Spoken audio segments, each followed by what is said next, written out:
control. Breach in 5, 4, 3.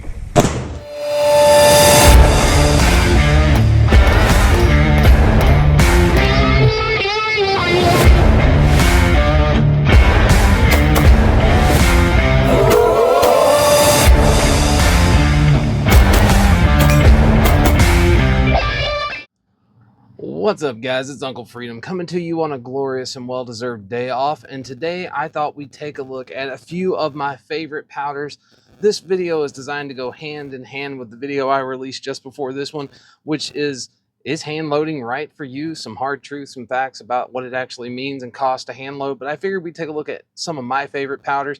So we're going to look at 5 rifle powders, 2 handgun powders, and I'll tell you why. So for rifle powder, I live mostly in that medium rifle class, which means I shoot everything from 40 grain stuff in a 5.56 to 308 to 30-06 and things of that nature, somewhere in there, the 6mm cartridges stuff.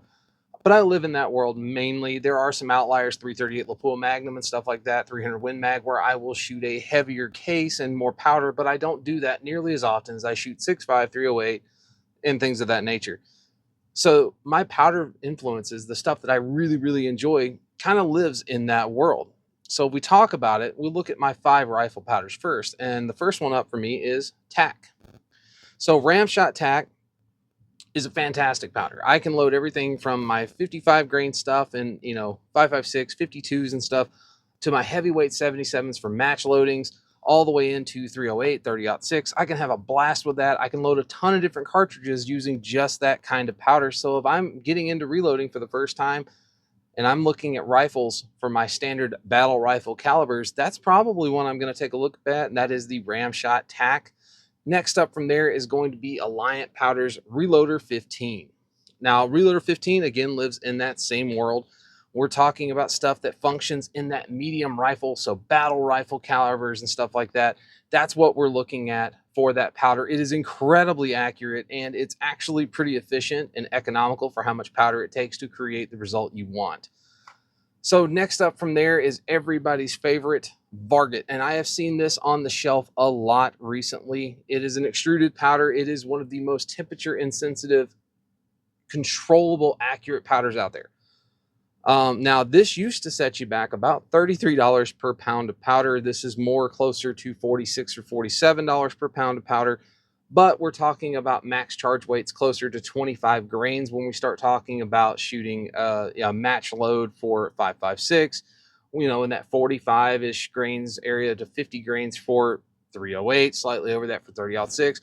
This powder will do it all, and it functions just as well at 100 degrees as it does like 30. So an option for those of you, again, if you're getting into hand loading, you're looking at rifle powders. Any of these rifle powders are going to effectively load any of your medium rifle calibers. So think 5.56 all the way up to like 30-06, things of that nature. Even some crazier stuff, 358 Win Mag, or 458 Win Mag, excuse me. And then one of my favorites, Vitivory N540. It's a double base powder. This is a super hot powder. So, for example, I can take, if I were to take Varget, which can burn a little slower in something, say, like a 5.56, and I were to take N540 and run the same kind of loading, I'm going to be way hotter with N540. I can also get into pressure areas where it could be considered dangerous.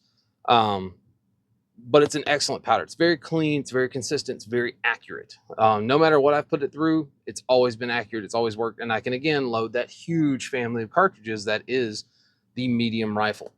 But to one of my favorites, I love this powder so much, and that is Accurate 2520. This powder is just exceptional. If you are cloning Mark 262, which is the 77 grain Sierra Match King magazine length 5.56, and you're wanting to hit 2,750 feet per second from an 18-inch barrel, this is the powder that will do it with very little work, and you won't get into pressure damage areas playing with it. At least I never have. Your mileage may vary depending on your rifle's chamber. But loading for a 5.56 chambering, I have never gotten anywhere near scary pressure where I have with some other powders. But this powder is a rock star. So this is currently my favorite powder for cloning the Mark 262. No, I won't tell you the powder weight because I don't need you blowing yourself up because I said it was a good idea. But I have loaded this and tested it, and it is kind of my go-to. And when I say my go-to, what does that mean for me when I say loading the Mark 262? Mark 262 is one of the hardest rounds there is to clone, and it is because it is a very heavy projectile moving at very fast speeds from an 18-inch barrel. It also has to maintain sub-MOA accuracy out to 300 yards, and it needs to be very, very, very, very consistent. This powder does it. When I say this powder does it, the footage that you see in the intro is me and Officer Meanyhead out at the Heartland Training Center in Grand Island, Nebraska, doing tandem rifle shots. We had just shot for groups and had some fun, and I was putting together half-inch groups. This powder was what was in the gun. Awesome powder. I can't recommend it enough. And again, you can load all of those medium rifles. So the next one for me is I load a ton of 9mm, 40, and all that fun stuff, right? Because I like to have fun. I like to shoot a lot of bullets out of my handgun, and I do a lot of ballistics testing and ballistics gel testing. And one of the ways to figure out what things do is to ramp them up to breakneck speeds, and you have to be able to hand load and kind of play with things to do it. My two, bar none, favorite handgun powders there are out there, and it's because I can load literally everything from like powder puff 9mm and 38 special loads all the way up to like 10 mil in some cases, and really hot rod the crap out of a round. The first one for me is going to be Vitavori N340. Now, granted, this is a more expensive powder. Even in the good old days of yore, this powder was about $45 per pound when you were buying other stuff for closer to $25 a pound.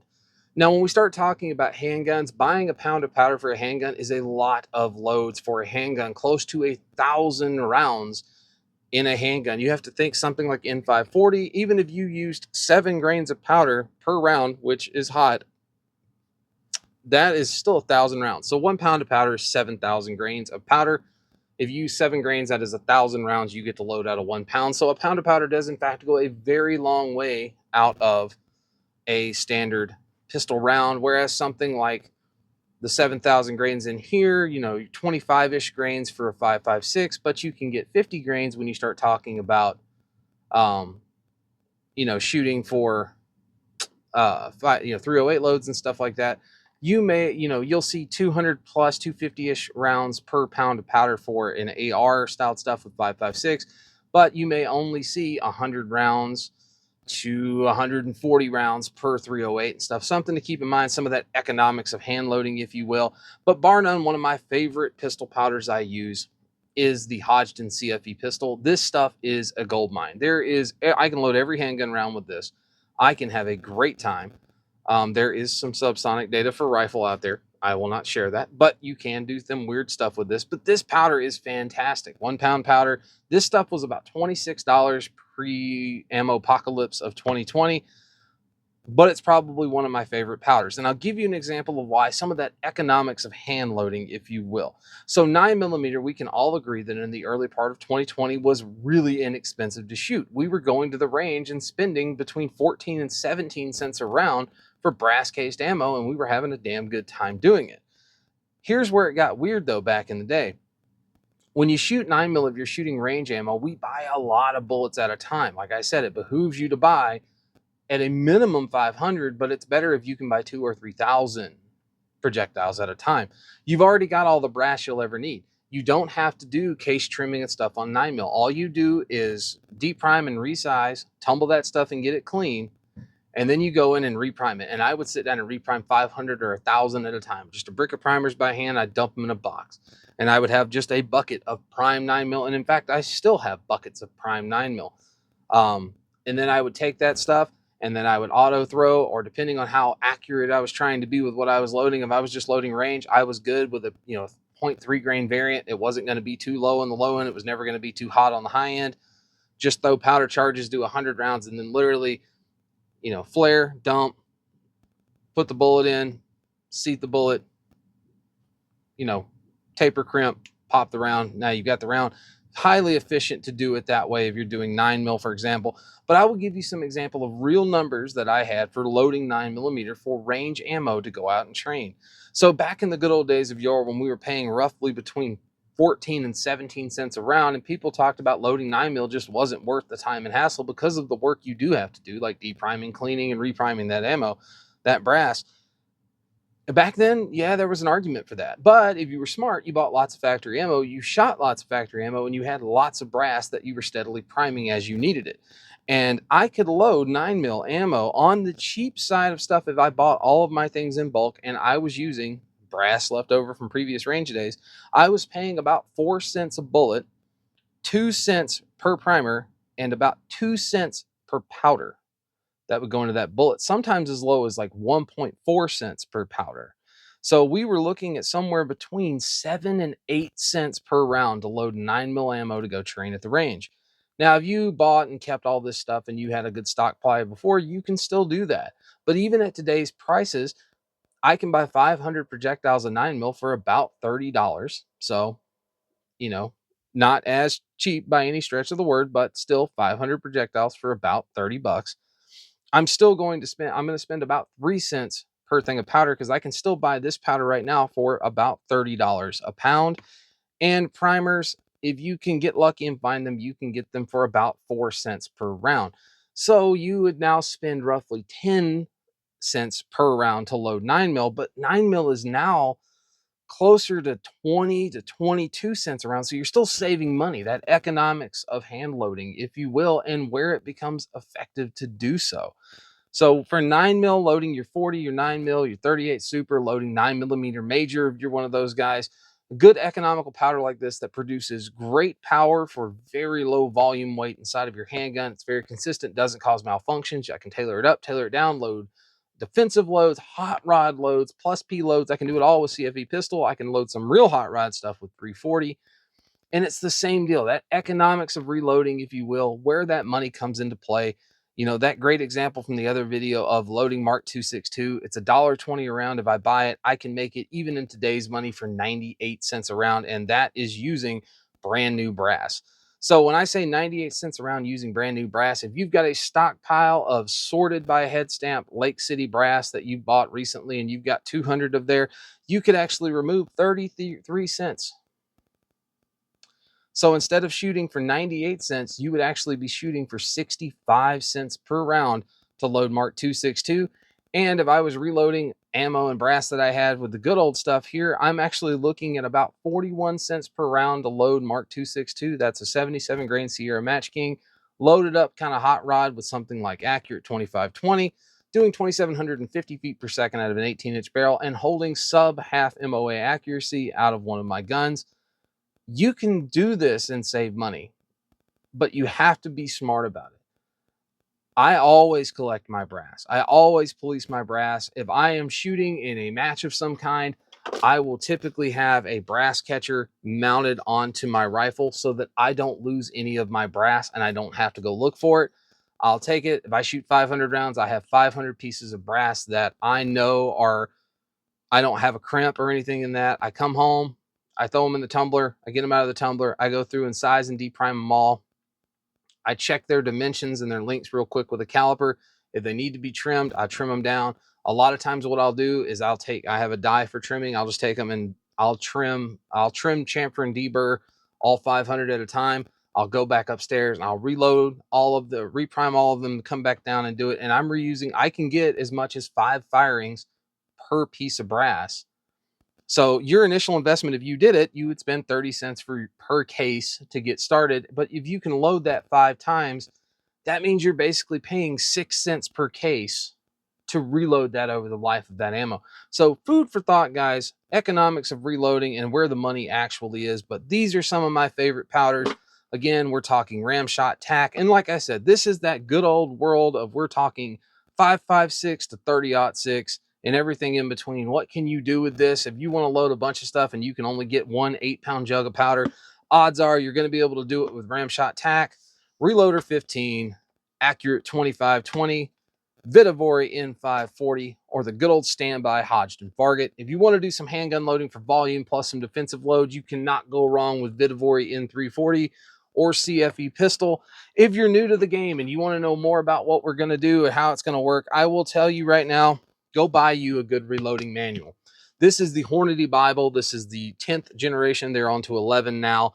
But this actually has all of the load data that Hornady tests out in their stuff. I will agree it seems a little light for a lot of things, but you can get load data anywhere. Hodgdon's website, go in and type in your cartridge you want to load with the powder that you found, and it will give you what's available for the bullet weights that they have. But the best part of these manuals isn't necessarily the load data. It's the first third of this book is all about hand loading, pressure signs, setting all your equipment up, getting the best results, best groups. That's there. You can buy these books from them. You can buy them from Nosler. Sierra probably makes my favorite one, which I have their manual. Highly recommended. If you're thinking about it at all, go ahead and spend the $30 to $40. Get a really solid reloading manual. Go home and do some reading. Go home and do some reading. Study up on the cartridges that you want to hand load. Look at the bullets that you want to attempt to shoot, and then go out and make note of the powders that you can use to possibly get those results. Head out to your local stores, and if you come across a great deal of 8 pounds of Tack, which I did recently, go ahead and pick it up, knowing full well that you're going to be able to use that powder in one of the cartridges you want to reload. So guys, there's been some economics of hand loading and my 5 absolute favorite rifle powders for the shooting that I do most, and the 2 most used handgun powders for me, from everything from lightweight bullets to bigger board stuff to heavyweight bullets to really, really hot rodded stuff. Those are the 2 powders I turn to for handgun. So guys, I am Uncle Freedom. Take care of yourself. Take care of each other. If you got questions, comments, concerns, I am at Uncle Freedom 213 on Instagram, or Uncle Freedom 213 at outlook.com. Go ahead, send me a question. I'll do my best to get the right info over to you. But as always, guys, take care of yourself. Take care of each other. And until next time, I'll see you later.